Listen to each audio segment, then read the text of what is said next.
Hi, everyone. Welcome back to the podcast, where we talk about builders that shaping the next generation. I'm thrilled to have Rohan in our studio. Our guest is someone whose career journey reads like a masterclass in tech leadership. He worked at some of the biggest tech like Meta, StubHub, leading engineering teams across the globe. Now he's back in India building Baton, a new platform that's already creating a sensation. We will explore his journey, what it means to be like building from India, and exciting future of Indian tech ecosystem. Rohan, welcome to the studio. Great to have you with us. Thanks, Nitin. Thanks for having me on. Thank you for all the kind words as well. I really appreciate, what you're doing here with this podcast. It's really important for more people to, hear about the success stories of people who are moving back to India out of choice and not because, of visa problems or whatever. India really is becoming a thriving tech ecosystem. And, I love that this podcast celebrates that. Thank you, Rohan. Why don't you introduce yourself to our audience? Sure, yeah, happy to do that. My name is Rohan Bhide, as Nitin mentioned. Yeah, I was actually born in San Francisco, but I basically spent my entire life in India. I grew up in India, and basically after high school, when I was 18, I went to the US for university. After graduating, I joined big tech immediately. I was working on the Facebook search initially for about 2.5, 3 years, and then I was working on Instagram ads for about 2 years. I then moved to StubHub, where I was there for about a year. And then obviously um, my entrepreneurial needs made me want to move back to India. So I've been in India for the last year now, and I'm currently working on Baton, which is a company that focuses on building tools for the creator economy. In general, we hope to streamline collaboration between creators and brands. So yeah, that's the kind of the space that we're in right now, and we're excited to be part of the Indian tech ecosystem. I'm very curious to understand because a lot of people move to Bay Area to build a startup, but this is something special. You came back to India to build. Why India? So that question has multiple layers, right? So like the question is like an onion, every time you peel a layer, there's something new behind it. But in general, there are a few key points to call out, right? India is the last 10, 15 years have been transformative for the Indian tech ecosystem. Back in 2014, about 14% of the Indian population was using the internet. Now that number is jumped by 2021, that number jumped up to about 64%. So Geo really changed the game, like the launch of Geo and basically democratizing internet access. On top of that, the government has been really supportive of new tech initiatives. You can see the government with DigiLocker, with DigiVerifier, with UPI. It's actually incredible what they try to do. And so you have to give the Indian government a lot of credit for really supporting the tech ecosystem. But of course, majority of the credit goes to the Indian people. Like I don't think any country has been able to adapt to new technologies as fast as we have. So it really does seem like a right market for anyone building in tech today. That's the professional side of things, obviously. But like I mentioned, like there are multiple layers to this. From the personal side of things, I grew up in India. My roots are in India. I feel most at home in India, and my family lives here as well. So obviously there is that personal draw for me back to India as well. So again, like that question is something that I think we're going to probably have to, delve a little more into over the course of the next hour or so. But it's definitely a great question. That's very inspiring, Rohan. I also come from tech side, especially I work for Meta as well, right? What was your decision to quit such a comfortable job? I know how comfortable it is working for a big tech, right? All the privileges you have. And when you when you go into a startup, you're pretty much starting from zero. What's the driving factor? It's very hard for me to say sometimes to take the decision. How did you come up with a decision to quit your comfortable job in Bay Area, move back to India, and start up your own venture? So yeah, that's a great question. So I mean, as you know, Meta, Google, all the big companies, they have like insane amount of privileges. They have insane amount of benefits. They really try to keep their employees like happy and well motivated. And to a lot of people, giving that up for the hardship of a startup is definitely a tough challenge. And so for me, the biggest reason was that I was primarily focused more on impact. I felt that I could personally have more impact by building my own company than necessarily working at a big tech company, for example. Big tech is great at what it does, no question. But for me, my journey was a little bit of a reverse where I always knew that I always wanted to start my own company one day, again, for the impact reasons. And big tech and StubHub was kind of a stepping stone to eventually get there. Back in second year of college, basically, I had tried to start, like this is in the summer between my second year and my third year. I was back in India for the summer break, and I tried to build my own learning management, like LMS, for Indian schools. And when I actually approached the high school that I went to, the representative there basically mentioned that like currently the teachers and the educators over there had a preference for pen and paper, and she felt that there was too steep a learning curve for the people who would have to use it, basically. So obviously I was a little bit, discouraged by that. So I went back to college for my third year, and that's when, I applied for internships at Facebook and Google. I joined Facebook and I was in the applied machine learning team. And, as soon as I got there, I saw, I quickly learned the correct way of doing things. And then I thought back to the way I had built the initial LMS, and I realized that it was horribly built. Like, if I had 5 users, that system would have crashed basically. So I quickly realized that I didn't really know how to build things at scale. The college can give you a lot of raw knowledge, a lot of theoretical knowledge and theoretical experience, but real world experience and how to actually build things is something that you can only learn by doing, basically. And that's why I decided, to join Meta full time, because I knew that if I wanted to eventually start my own company, I would have to learn how to build things at scale. So in a way, like my 4 years at Meta and then my year at StubHub, like it was definitely all towards the eventual goal of starting my own company. So for me, it was not really as much of a complex decision. Obviously, I have to call out one fact that I'm privileged enough to be able to say that. For a lot of people, who have to value, a lot of people have to focus on putting food on the table. I luckily didn't have to worry about that as much, which is why I was able to follow my dream of, pursuing the greatest impact that I could. So that's just a important call out. But yeah, I mean, this is a very common problem of, individuals who want to leave big tech to do other things, but they never actually leave because of golden handcuffs. My parents actually called it the N+1 problem, because every year I would say that I'm quitting next year, I'm quitting next year, I'm quitting next year. But I just ended up staying for like 4 years and then 5 years down the line. So yeah, it's a very common problem amongst people in big tech, I think. Right, when you're comfortable. And N+1 was also true because you keep postponing until it's already late, right? And then I call it a minimum regret. And then Yeah. you started regretting it later in your life. You quit your job, that's your first step towards your success. And that's very interesting. And also, education is one side, but experience is on the other side. Use a different way of thinking. Even myself, I always wanted to start out of college, but to the same reason, right? I was forced to experience corporate life. And now I don't regret a little bit. Probably it got delayed. I wanted to start earlier, but it took a decade for me to take the courageous decision, quit and start over again. But if I started fresh out of college, my decision making skills would be different than after corporate, because there's a clear structure to it when you go through corporate.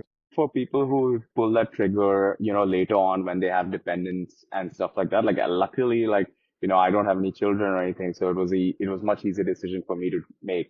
Like people who make that decision when they have a family to support, those are the real courageous people, if you ask me. I completely agree with that because I'm on the other side. There is a timeline, right? Here is a perfect time. You don't have a lot of dependency. You're just starting with your family and you have enough time. But once you have kids, it's no turning back, because almost 50-60% of time needs to be dedicated to family. And that's not a short time. At least like you'd have to have 10-15 years dedicated for your family. The kid becomes mature enough so that you can get enough time. But by that time, it's already late. So it's a situation like, how do you take a call on that? You did software engineering, right? So I was a software engineer at Meta. Education-wise, so I was actually in the NETS program at Penn, which was basically Network and Social Systems Engineering. It was effectively a course that was designed for big tech in a sense. For example, we dropped a lot of core computer science classes like operating systems and instead focused on like web development, distributed systems, like crowdsourcing, like a bunch of different a lot of network theory as well. So basically, it was a replacement. It was like a modification or a variant of traditional computer science where we focused more on networks and basically social media. How long did you stay at Meta? So I was there for 4 years, a little more than that. I joined in November 2018, and I basically left in around December 2022, basically. So yeah. When did you move back to India, by the way, after COVID? No, I moved back to India in 2023 December. Let's get a little bit technical. You said you're building a platform called Baton. Did you already had something in mind? You wanted to build something, or you just quit your job and then started thinking about what to build? No, so it was definitely the latter. I very much quit my job first, I moved back to India, and then basically after about 2 months, I was researching a bunch of different ideas in a bunch of different spaces to get started. So it's not that even when I left Meta, I definitely had ideas with me, but it wasn't that I had focused. It wasn't that I was laser focused on one particular idea that I wanted to implement. So it was very much that I quit my job, moved back to India, and then took a few months to figure out exactly what space I wanted to build in. Stepping back a little bit, you said you were born in US, but later you had your formal schooling in India and then moved back to US. Yeah, so my parents actually lived in the US for about 14 years. So they were both when they left, just before they left, they were both working at Oracle. My dad was a research scientist, and my mom was a product manager. And so they moved back to India when I was about a year old, actually almost exactly a year old. So for me, like I don't really remember the US at all. It's definitely like ever since between 1 and 18, I was completely in India. I completely did all my education in India. Then you went to US for your undergrad. Yeah, that's right. So, yeah, just after I turned 18, after 12 standard, I went to Philadelphia for school. Awesome. Because there are two reasons people come back, right?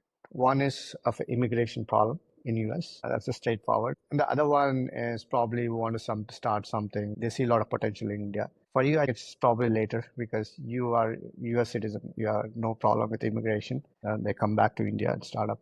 But on your side, I see it's because you're purely passion. I wanted to start something you want to build in India. Yeah, definitely. I'm very passionate about India as well. Like you mentioned, I am an American citizen. So luckily, I didn't have any visa issues or immigration issues. Uh, But I definitely knew that I always wanted to build a company out of India. So for me, it really was about India and the tech ecosystem here. right? Because I went to US on H-1B. I went through a lot of immigration issue. Time was running out. You know how long it takes. And also I always wanted to build my own startup, right? And it was the right time. It's a win-win situation for me. India was doing good, and there are a lot of resources in India which you can build from India. So that's how I happened to come back to India, start my build own venture. So Honest, did you, if you mind if I ask, so when did you move to the US? I did my bachelor's in Bangalore. Okay. I went to US. I stayed until 2023, almost 20 years now. Okay. I feel India now like an alien country because it's been a year now. I'm still trying to get adjusted to new India.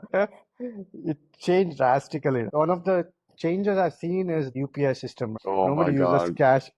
That is amazing. Like I had gone to, this was shocking for me despite the fact that I used to visit India once a year, like during Christmas basically. But I the other day I had gone to I remember this one of these things that had hit me when I had visited was I had just gone to get a coconut from like the local like fruit vendor, and it's just like a stall of coconuts out there on the side of the road, and he refused to accept cash because he just showed me like his QR code. It said you can just UPI pay here, and I was like mind blown. It's really like the UPI system is amazing, honestly. It's not even metro cities, right? I visited a place, Hampi, historical place. It's nowhere like it's not even tier two city. And everybody, like 99% of the people use an UPS system. I'm amazed by that. The technology caught up so much in last 20 years. I cannot even believe. What's interesting is this technology has been there in the US for a long time. Like, Venmo is basically a peer-to-peer payment system, but I don't think it's caught on in the US as much as it has in India. Like in India, like wow, like everybody is just on UPI, and I think that really speaks to where the like us as a population we adapt to new technologies. So I really think that the government's done a good job of pushing the UPI initiative. When I used to step out of US, I used to carry my car keys, wallet, and phone. When I step out of India, I only think I carry is just phone, right? So all the payment system is here. My car is operated by phone. If I just have my phone, that's good enough for me. Yeah, and you nowadays you don't even need your driver's license. Even if you're driving, you can just literally you can pull it up on DigiLocker. Like amazing. Like your phone is basically becoming your one important thing to carry with you everywhere you go. So that's how the change happened in India, right? So it's amazing. And also, I feel good to build here. I know there's a lot of challenges we can talk. Let's focus on your venture, Baton, right? Is this your first venture, or you already had some experience building before Baton? So like I mentioned, the LMS was the only was one of the small, I would say, side initiatives that I basically focused on, and it was like my entire day to day for about. But that again, that initiative was only a month, and it was in college. Besides that, I haven't really tried to start anything of my own. During like my professional career, there were always like side projects that I was interested in, but nothing's really come out of it. So I would definitely say that Baton is my first real initiative. Could you briefly explain what exactly is Baton for our audience? What Yeah, of exactly are you course. doing in this space? Our goal is to build a comprehensive suite of tools for the creator economy in general. Our latest offering that we just built out, Baton Analytics, focuses on presenting a clear and measurable picture of influencer and brand collabs. We think like this entire economy is well measured because you have basic views like likes and comments and stuff like that, but it actually goes way beyond that, right? There are a lot of key metrics that people need to focus on when they're judging whether a collab was successful or not. And most of the tools today, they just provide a surface level view of these so-called metrics without necessarily explaining why they're important or why they're useful to basically track. So a core belief between Baton is that performance in the creator economy should be transparent and trustworthy. We know how hard it is for brands and even influencers to access clear, consistent metrics across platforms. There's a lot of noise, a lot of vanity metrics, a lot of manual um, data collection flows, screenshots, etc. And what's missing is a shared source of truth, right? A clear, transparent way for an influencer and a brand to look at a collab and call it a success, basically. And that's kind of what Baton's trying to do. We're trying to bring clarity to the table across the board so that both sides, brands and creators, can collaborate with like simplicity and confidence. How did you come up with the name? That's very interesting. I want to know the story behind the name and also the concept. So the name was basically like from a relay baton, right? So it's like the object that you pass in a relay between two runners. So in general, it's a symbol of collaboration and relationships. We very much focus on the collaboration symbol that's used between runners, basically. With regards to the idea, that's a great question. Right? A lot of the seeds were definitely sown during my time at Meta. Everybody knows the creator economy is booming.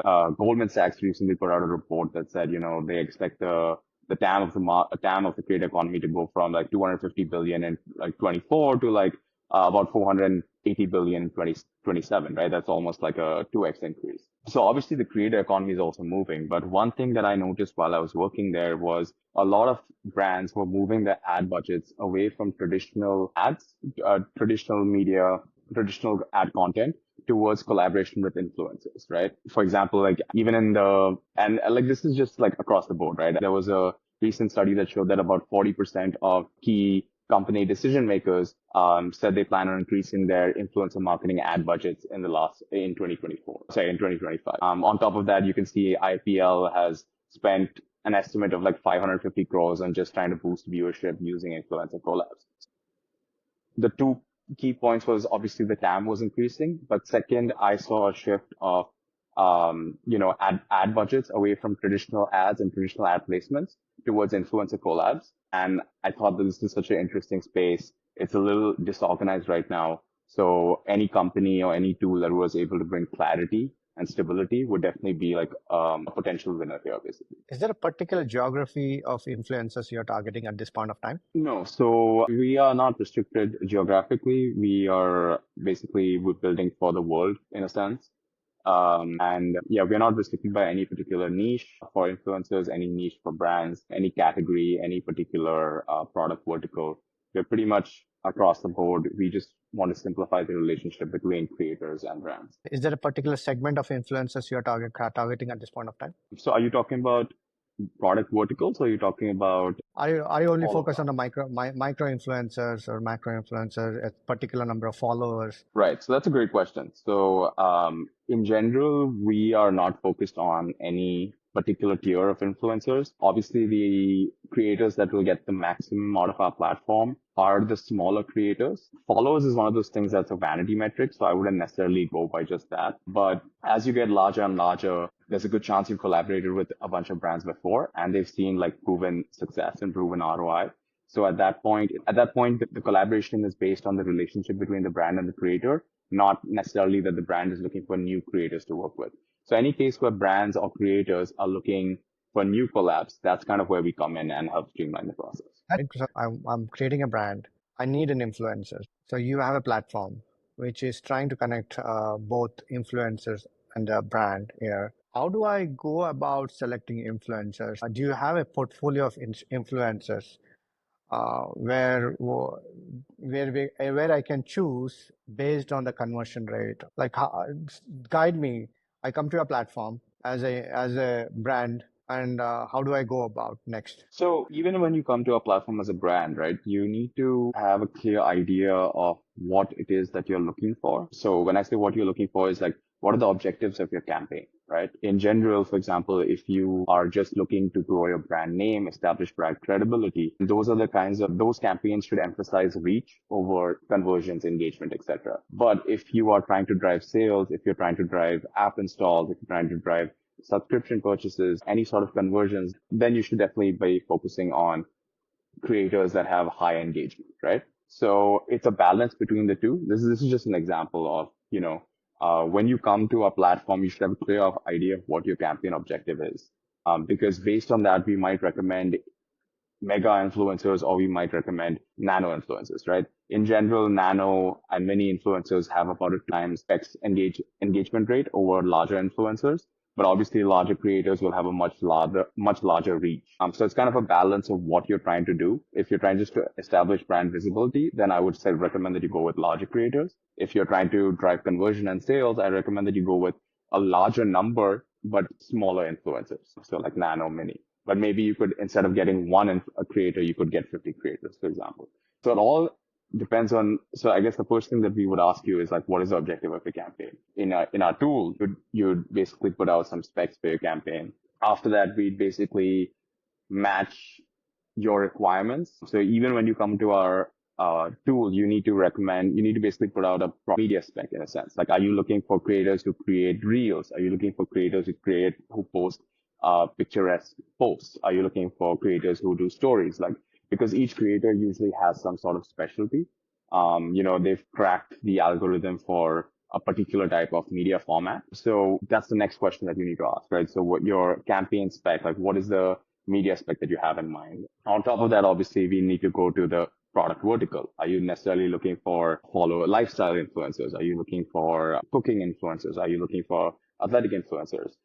So basically, once you have this set of information, we can basically use it to match you to the right creator in our database. Fair to say your platform is something like Fiverr, or Upwork, where there is a freelancer, or is more like a LinkedIn?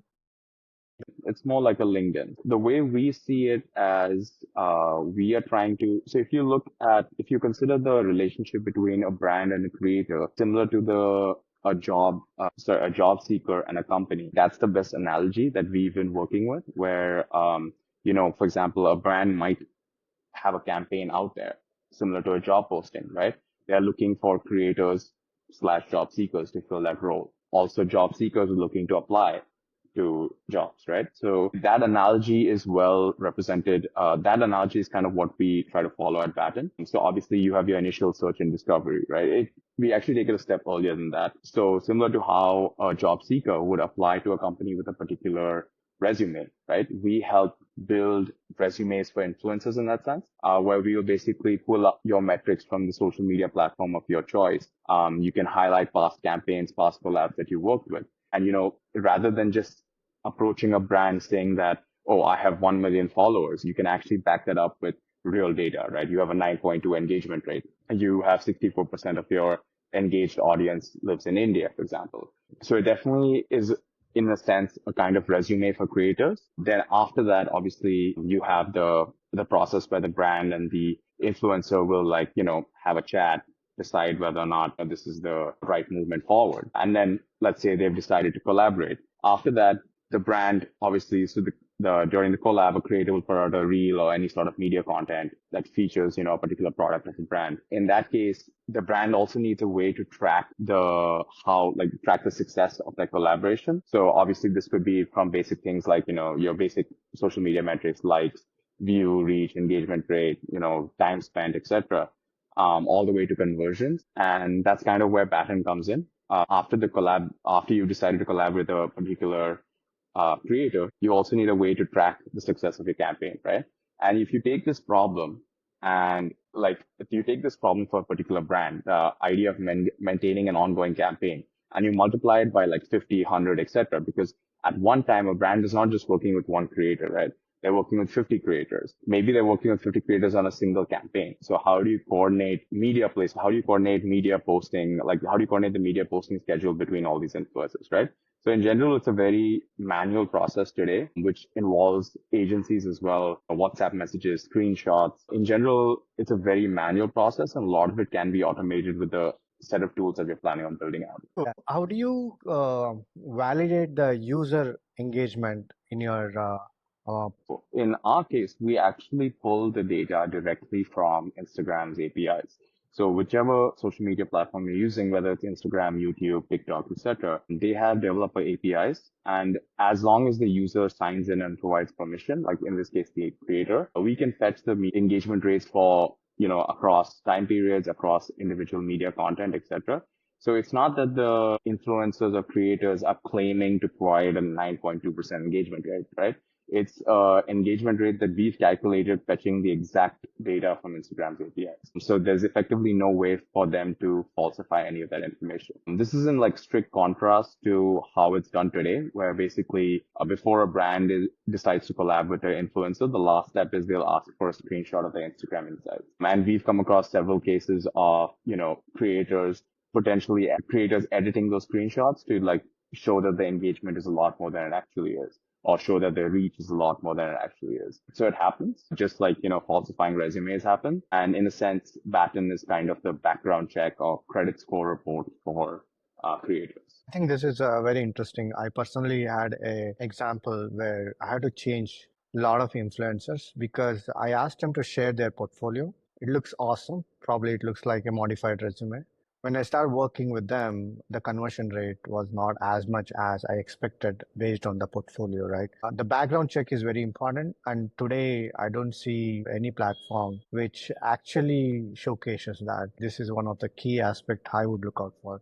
But is there any other platform which tracks this engagement, or is you're the first company doing this? So there are companies that are trying to that basically provide influencer benchmarks and influencer reports in a sense, but all the reports are generally based on scraped data.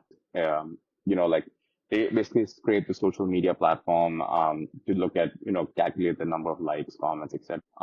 So that obviously leads to a lot of estimated data and in general a lot of incorrect data. It's also very incomplete, is what we found. For example, stories, right? Because stories can't be scraped, because it's almost impossible to scrape story data. It doesn't work for them. So these kinds of platforms and tools cannot necessarily provide story related views, reach, engagement data because the stories expire after 24 hours. But in our case, because we fetch the data directly from Instagram servers, it's possible for us to first of all, it goes beyond just basic things like likes and comments. We also have like replies, shares, audience demographics, posting frequency, engagement variation, like a bunch of metrics that, are really useful, but they can't be provided by tools that are scraping the websites because it's just impossible for them to calculate. So one of the big advantages of one of the things that we bring to the table is that we are not estimating any of this data. We are literally fetching it directly from the platform's APIs. Are you Instagram heavy, or are you focused on other platform as well? So we are in the process of building out we've already built out our integration for Instagram. We are currently in the process of building out for YouTube, and we will follow soon with TikTok and X. And this is great, but what's the incentive for an influencer to come to your platform?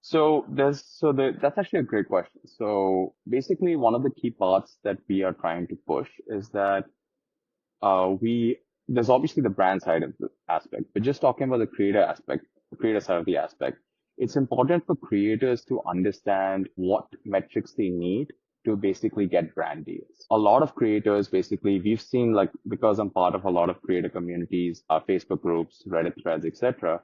A lot of creators, like, will ping brands or like complain that, I have like 300,000 followers. Like, why am I not getting any brand deals? And the thing is that it goes beyond just 300,000 followers, right?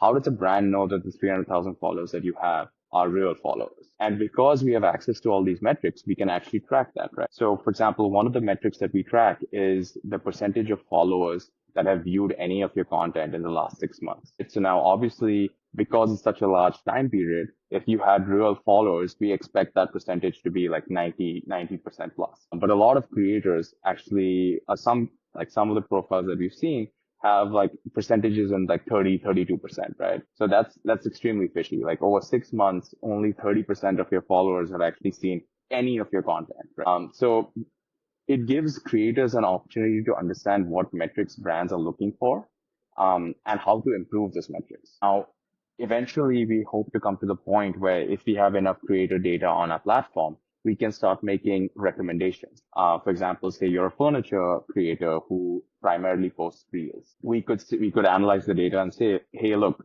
there are creators in your niche, your product vertical, in the same tier as you, have done better by primarily posting photos. So we can recommend different media formats. We can recommend adding audio to your reel, etc. So all basically, once we have enough data, we can start providing tailored recommendations and customizations for each creator to follow. Where basically our goal is to help creators show the best version of themselves to brands. Are you charging anything today? We aren't charging anything today. Oh, So Baton Analytics, as it is, as a tool, will probably always be free. Obviously, I'm saying probably, just, you have to, but will probably always be free. We would never charge creators we would probably never charge creators. For brands, we think as the tool as it is also completely free. Our goal is to build a more comprehensive end-to-end campaign management system for brands to simplify their lives. And this is everything from, a campaign scheduling to search and discovery to integrating with CRMs to exporting data to analysis, etc. Basically, we want to build the creator operating system for brands. And once it comes to the point where we feel that we are providing, our tools provide enough value for brands, that's when we would start charging, a subscription fee basis. so your monetization is a subscription both for the creator and the brand? No, only for the brands. Creators will always be free. So is there a way to track the conversion rate? Conversion rate tracking is not possible if you're talking about the actual purchase on the product company. It's not possible for us to track that today, but it is like, if brands share that data with us because they obviously have access to the data, then it's possible for us to tie it together and show your end-to-end conversion funnel, basically. Any tech talks is not complete without an AI. So how much of an AI are you leveraging in your Baton today, and where exactly are you leveraging AI? So that's a great question. So, like I said, right now we are kind of using Gen AI to provide tailored recommendations for creators. And we're specifically using Gen AI because we don't have enough data right now to actually do real machine learning systems. So our goal is that once we have enough data points for us to be able to build a solid recommendation system for creators using ML, not Gen AI, ML specifically. Oh. But today, Gen AI serves a great purpose. Like your newest models, O3, O4, they provide pretty solid recommendations. So what we effectively do is we pass the creators' data, the engagement rates over the last few pieces of content over the last 6 months, their view, their reach, their audience demographics, etc. And we ask it to come up with a strategy for improving their metrics, basically. And it does a pretty good job. It's not perfect because it's an LLM, but eventually, once we have enough creators onboarded, we definitely plan on building more complex ML systems, ML recommendation systems that can provide detailed targeting and detailed suggestions for each creator. This is recommendation for brand and influencers or on only on the brand? So the recommendation system itself would be across the board, right? So like for creators, for example, we would have a recommendation strategy of how to basically for a recommendation strategy of how to improve their metrics, right? For brands, for example, we would ask them basic questions like I asked you, like, what is your product vertical, what is your campaign objective, etc. And then we would recommend campaigns for them. So we'll say, okay, you can use 6 influencers, ask them to post 10 stories or 10 pieces of content, etc. So it's definitely across the board. And we also want to provide an ML recommendation system for search and discovery, right? Influencers, obviously, so when a brand comes to our platform, they should not have to worry about finding the right creator. Our platform will automatically take care of it for them. What's the TAM, total addressable market? So Goldman Sachs estimated it to be 250 billion in 2024. They expect it to go up to 480 billion by 2027. What's your customer acquisition at this point of time, both from the brand and also from the influence perspective? You mean our customer acquisition strategies? So it's kind of twofold. I think one of the things that we've learned after observing a few other creator economy startups is that the best way to actually get creators onto your platform is to kind of become a creator yourself. We're actively focusing on marketing our product through Instagram, through organic social media content, as well as boosted ads. Because that's the best way for us to reach influencers, specifically Instagram influencers. We're doing the same thing for YouTube as well. And for brands, it's more traditional methods of outreach. So it's your conventions, your LinkedIn, cold outreach, cold emails, etc. It's the more traditional, regular form of outreach in that sense. So it's kind of like you said, it's a two-tunnel problem that we're trying to focus on. When exactly did you launch Baton? So our newest, so the we started the company about 6 months ago. We, as you might have come across, like as I think I mentioned to you earlier, we had initially built out the concept of bazaars, which was like an affiliate marketing platform for creators that we launched about 3 months ago, and basically it didn't get a lot of traction.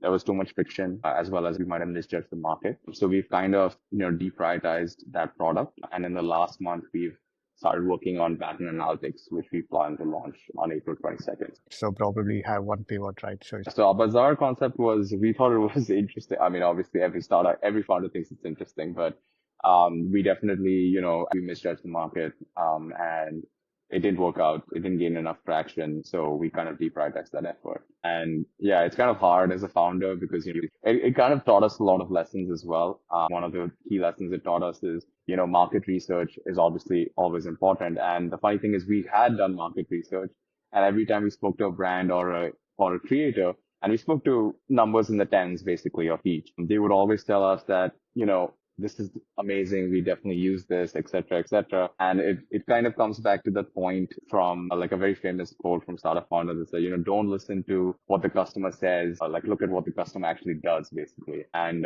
when the product was actually built out, we didn't get really any traction. We weren't able to get any creators or brands to actually use it. So it kind of, we definitely deprioritized that. The other lesson that we really learned was, you shouldn't be attached to your ideas. You should expect to fail fast, know when it's time to like cut the cord and, pivot basically. So yeah. That's a very important lesson every founder has, right? From Meta. Failing fast is one of the things. Because even in my journey, I had multiple pivots, right? And you're right. Like when I ask customer initially for the market research can tell you so much, right? But when they actually wants to start using that, they may not be using that at all. So I think two things is very critical. Do a minimum research, but don't spend a lot of time researching because it may or may not work based on the market research. And then try to pivot as fast as possible. That means at least fail fast and switch on to the things which works. I'm glad that because I remember like initial days, like 6 months back, you were trying to build a bazaar, and later we spoke, you said we already pivoted to Baton, which is mostly catering to an influencer marketing. Coming on to numbers on your platform, how many influencers you have onboarded today at your platform? So our new platform, like as I already mentioned, the bazaars concept didn't really grow at all. Baton Analytics is planning on actually launching on April 22nd, so it's upcoming Tuesday. So we're still in a very closed beta right now, but we have about 5 creators who have onboarded, whose data we are using to test the system, basically. And about the brand, can you tie with the brand? So obviously, we have you. Yes, definitely. But yeah, besides that, we have set up a collaboration with an agency in the US based out of New York that does creator marketing. So they manage a bunch of creators and talent, and basically they are going to start using our tool to effectively build out resumes for influencers and pitch them to brands, as well as track metrics for the brands eventually. So that's also a third party in this entire ecosystem, which is agencies, and agencies can leverage our tools the same way a brand will. Yeah, we will be very interested because we've been having conversation, right? So we are at the stage where we started our manufacturing and we definitely need influencers. We are struggling to get influencers because as an early stage, we don't have a lot of marketing budget. We are looking for a micro influencers where we want to kick off our brand, but also wants to have that influences where we'll have some conversion rate. Your platform will be great for us to launch our product and look forward for your Baton release. Yeah, no, that's also one of the key points that, we've come across a lot in market research. One of the questions we asked every single brand that we spoke to is how often do you feel like you overpaid or underpaid an influencer? Because both could technically happen. And every single person we spoke to mentioned like almost every time, right? And we're talking about people who run like 50 marketing influencer, like run 50 creator collabs a month. We're talking about people who like, lead influencer marketing at Unilever and stuff. Like, every single person says that there's no transparency in the market. So a creator will charge whatever they want to charge, right? And there's also the opposite case where a creator who might not have as many followers but has great engagement, has great reach, and, is able to make every single piece of a content go viral, right? They are not getting paid as much as they should. So in a sense, there's a lot of transparency that needs to be brought into this entire flow. So obviously we are hoping that Baton and Baton reports, eventually can have a component that basically becomes similar to, the Kelley Blue Book value for cars, like used cars in the US, right?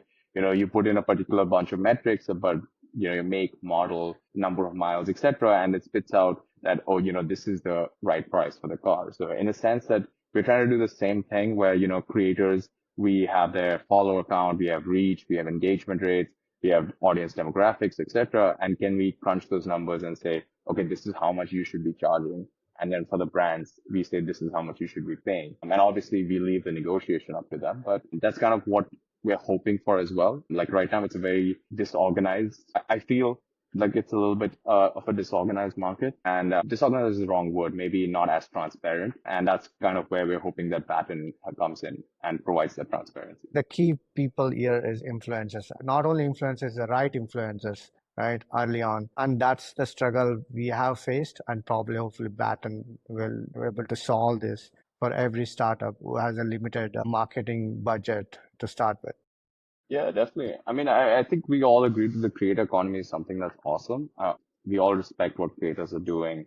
And I feel like creators have a lot of voice, a lot of power, a lot of influence. And, it's come to the point where, for example, rather than if I see a famous actor who is like, like I estimate they get paid like, $10 million a film or something like that. And they're doing an ad for like a TVS Scooty Pep, a small scooter. I'm like, okay, I don't believe that you're actually driving that, right? But in the other hand, if I follow a creator who basically makes content about scooters, makes content about motorbikes, is an influencer in that, is an expert in that niche, I'm very likely to respect if he puts out a collab post saying that, oh, I recommend this bike, right?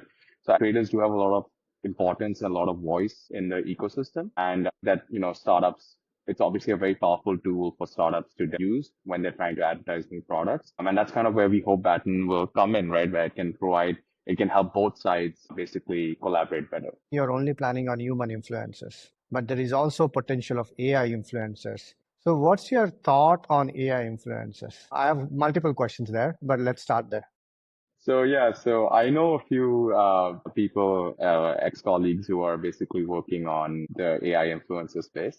From a perspective of generating content for traditional ads, it's a great idea. But I think that's what it is. It's basically, you can think of it similar to an ad content creation company. I think the true beauty of influencer marketing lies in the authenticity that the influencer provides, right? When a follower or when somebody comes across an expert in the domain recommending a particular product, there's a lot of authenticity in that voice, or there's a lot of assumed authenticity in the voice, which is why you're more likely to convert. In the case where, you see the sponsored ad, like how many times on Instagram have you seen like the sponsored label for a particular video and just swiped away, right? And I think that's kind of what the AI made ads is. It's not a true collaboration process where it's the influencer's account who's posting the video, though that variation also does exist now, where they're completely AI made influencer accounts.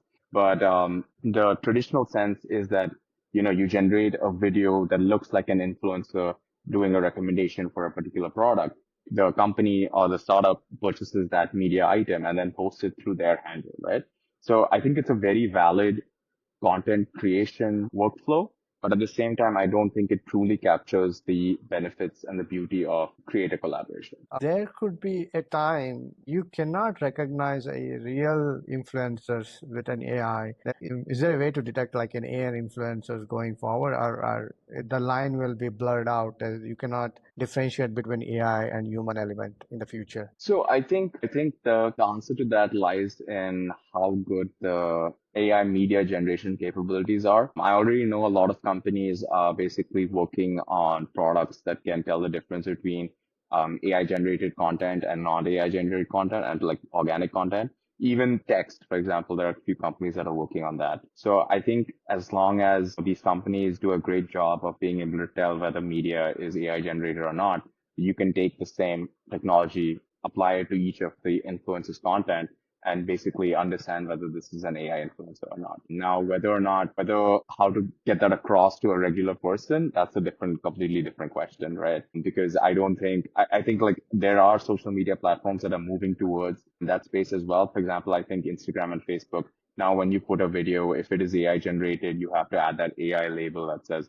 AI generated content. So I think that social media platforms are also slowly moving towards flagging AI generated content. But to answer your question, like if I'm just looking at a reel, and I want to make an impulse decision, I'm not going to be able to tell whether this person is an AI, especially with the way that, AI generation capabilities are improving. 5 years down the line, I'm not going to be able to tell that this person is AI or versus not AI. So, it definitely is like something where, you have to kind of rely on social media platforms to, do a better job of flagging AI content. We cannot rule out AI in the influencer side because it can enhance the video, right, rather than pure human. How do you draw a line there?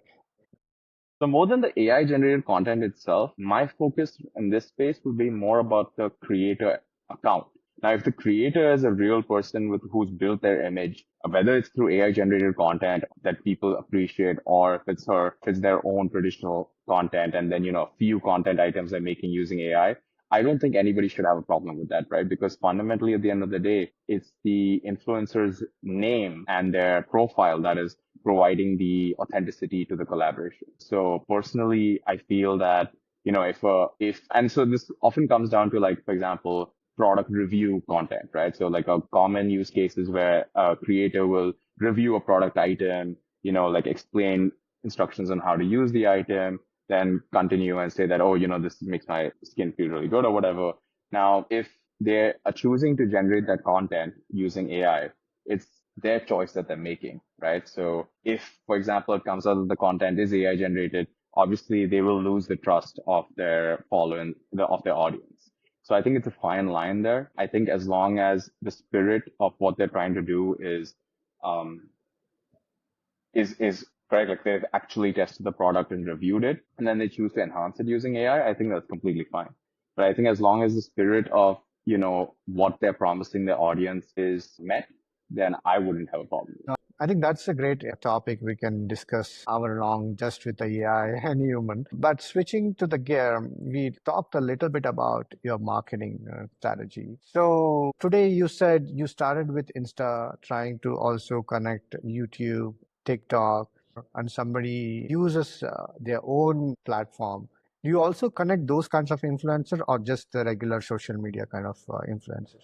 So do you mean like regular influencers as in people who write blogs? Is that what Yes, you're referring to? yes, yeah. So no, so today we don't support that because that is more, I guess the analytics behind that is more traditional in a sense. Like for example, if you're writing a blog on sorry, Medium or a Substack, etc., those companies already provide the analytics for it. So it's not something that necessarily, and eventually it drives conversions on your website itself, right? So that is a completely different model. It's a completely different funnel. So I don't really think it suffers from the problems that like social media has in terms of measuring and delivering clear results. Are you a solo founder or you have a co-founder? No, I have a co-founder along with me. He and I went to high school together. He has a similar-ish profile. He went to New York for his master's, worked in a crypto trading fund after his master's, and then decided to move back to India. And he moved back to India about a year before I did. And basically, he joined his family business, and he didn't feel like it was challenging enough. So when I moved back, we decided to like start up together, basically. And what's your role in particular? How do you divide your role and your co-founder role? So I mean, as you can imagine, a two-person startup, there's no role, right? Okay. We're doing everything that it takes. So it's basically like I give you multiple examples. I like my co-founder, the like when we wanted to build out Baton Analytics, right? The first time when we built out Bazaars, we had actually worked with a contract, like a product designer on a contract basis. And when we reached out to the same contract designer to work with them this time, didn't have like they were pretty busy, so they couldn't take up our contract. So then my co-founder, just taught himself Figma and started designing everything from scratch, right? It's this thing where basically whatever problem that comes along, where one of us just like takes it on and we just start solving it, right? It's as you already know, there's no role as such, especially in a two-person company. It's whatever problem comes up in front of us, you just have to solve it basically. I'm guessing at this point of time you're bootstrap or do you have any external investment? No, no, we are completely bootstrapped at the moment. So we basically both my co-founder and I, we are part of the reason why we worked in the US was also to build up, a small war chest with which we could actually bootstrap our company. So that's one aspect of it. We do plan on raising funding eventually, but we don't have enough data right now to actually explain. Like the fundamental question that, VCs or angel investors will ask us is, okay, how are you going to use the money, right? And obviously we want to say customer acquisition, which is actually how we would spend the money. But we want to be able to provide exact figures like, okay, we are raising 500K because the cost of acquisition of a brand is, let's say, $10,000, right, in sales pitches, etc. And we need 500 brands for us to get to the next levels. It's a much more structured process where we don't want to raise money and just sit on a top of, like, sit on a pile of money and figure out how to deploy it. We want to have a very clear plan in place for how we plan on deploying it before we actually go and ask people, go and ask investors for money. Any biggest failure encountered and which you learned from last 1 year? Yeah, so I think as you know, like our first offering bazaars, like that was a pretty bad failure, I would say. I think we definitely misjudged the market, and I think I spoke a little bit about the learnings that we got out of it, which was basically market research is definitely something that you should use and use to guide the direction of your company, but it's also important to keep in mind that you know customers are like people will say one thing, but they will do something else, which is obviously fair, right? And that's definitely one of the learnings that we had. And so the second learning that we also had is basically, like I mentioned before, don't get too emotionally attached to one product or one anything that you build out. There's a good chance that you're gonna have to throw it away 3 months later and build something new. So we basically distance ourselves from every single thing that we build nowadays because the bazaar failure was definitely a pretty big one. I've been lucky to not have failed so many times in my life. So that was a pretty emotional time for me. But definitely stepping back and looking at it from a more logical lens, most startups fail. Even within most startups, you pivot 50, like 8, 9, 10 times, right? Till you find the right product direction. So it was bound to happen. So those are not the kinds of things that you should get emotionally connected to. It was a great discussion on the technical aspect, especially Baton. I wish you all the success on the Baton. Thank you, thank you. Question on the NRI side. You moved, and it's been more than a year now. I think to be precise, it's 15 months. Any regrets of moving back? That's a complicated question, I guess. So I think in general, my answer to that would be each country has its pros and cons. There are definitely things about the US that I miss a lot, but there were definitely things about India that I missed while I was in the US as well. So I think the important attitude is just to remind yourself that the pros outweigh the cons and move forward with that. There are obviously things that, as I've mentioned to you previously in the past, like driving, oh my God, like it's like driving on Indian streets is like, something that will raise your blood pressure like from 120 to 160.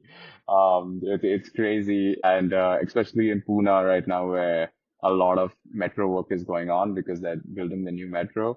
There's a lot of diversions and a lot of closures and stuff like that. And yeah, there are definitely regrets about my everyday life for sure. But again, the pros outweigh the cons, and that's important to keep in mind. The one thing you wish you knew before coming back to India?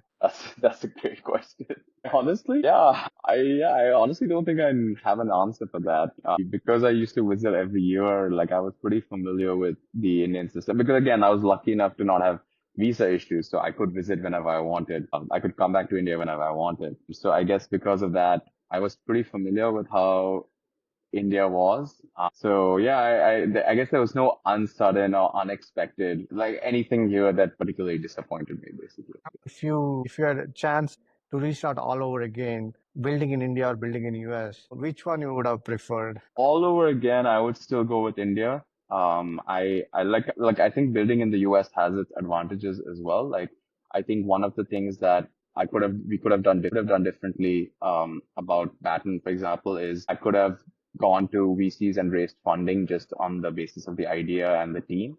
I think in India that's a lot less likely, where I think Indian VCs like to see more data points, more traction. Whereas you see in the US, VC funds are usually operator led, so they are more comfortable basically taking a risky bet. So I think there are definitely pros and cons to both. Yeah, I would still 100%. Even like from day one, I always wanted to start a company in India. Do you have any special advice to the people who are on the fence of moving back to India and starting their company? I don't think I'm in a position to necessarily give advice. Nitin, I think you should be giving advice to people. But me personally, the one thing I can say is, India is honestly great. The tech ecosystem is great. The people are super nice. My one thing I would tell you is don't have any regrets. If you really feel that, you really want to build something of your own, and you really want to do it in India, then just go ahead and pull the trigger. Otherwise, you're gonna regret it later. I agree with no, not one answer fits all. It depends on the situation to situation. It was a great conversation. Before we wrap up, have a rapid fire round. Let's start. Indian food or Bay Area food? It's a hard question. If you're talking about all cuisines, then the Bay Area food for sure. If you're talking about Indian food specifically, then India. Productivity habit that actually works for you. When I'm brainstorming, I'm always walking. Like I cannot sit in a chair and brainstorm or discuss any ideas. I have to be walking. So even if our office is like a small room and I'm just sort of walking around in circles the entire time, either thinking or discussing with my co-founder. One tool which you cannot live so one tool which you cannot live as a builder. It could be software or any other. So I've really liked Coda recently. It's what we use for knowledge management. So all our product strategy docs, timelines, etc., are all written in Coda. And I've really, really liked it. I think it's the closest to Quip that we used to use at Meta, in terms of supporting Markdown and a bunch of it's very developer friendly basically, and engineer friendly. So I really appreciate that. I spend about 40% of my time on Coda now. One book or any podcast or any shows which you recommend for our audience. Yeah, there's this book called Jonathan Livingston Seagull. It's like maybe like 60 pages, but it's this beautiful book about this seagull who only wants to master the art of flying, right? So while other seagulls are more focused about focus on food and, like basically living day to day. He ignores all of that and just focuses on how to become the perfect flyer. So it's actually a very interesting story about, perseverance, mastering a particular craft, taking enjoyment and pride in doing one thing really well. So I think it's a really important book for everyone to read. Of course, it's one of those books that can be read at multiple levels. So when you're younger, obviously you'll read it more as, oh, this is a interesting seagull kind of thing. But as you get older, you'll obviously start appreciating the life lessons that the book has to tell you. Quote or a principle you often revisit? Yeah, so this kind of goes back to Meta's original quote, which is move fast, break things. Like I have a poster of that in our office, and it kind of really has started driving the way we do things at the company, which is like, fail fast, exactly like you said, build out, quick MVPs, even if it's like the shoddy or whatever, and test out the market. And then if it doesn't work, just throw it away. So yeah, we really find that guiding a lot for our day-to-day work. And it's a great conversation, great talking to you. I audience can take a lot from your journey, both your personal journey and your startup journey. Thanks for coming to our studio, sharing your experiences, both your life experiences and startup journey. I wish you all the very best. Let the Baton be very successful. Thanks for your time. Thank you for having me, Nitin. I really appreciate it. It was, very insightful to learn about your experiences as well. I'm definitely glad that I was able to, tell my story just in case it could help anybody, like you said, who's sitting on the fence about making this move. I think it's a great initiative that you have here, especially with the B2I club and all the additional things that you're working on. So yeah, thank you for, doing all of this on behalf of all the people who have moved back from the US to India. Thank you for doing all that you're doing.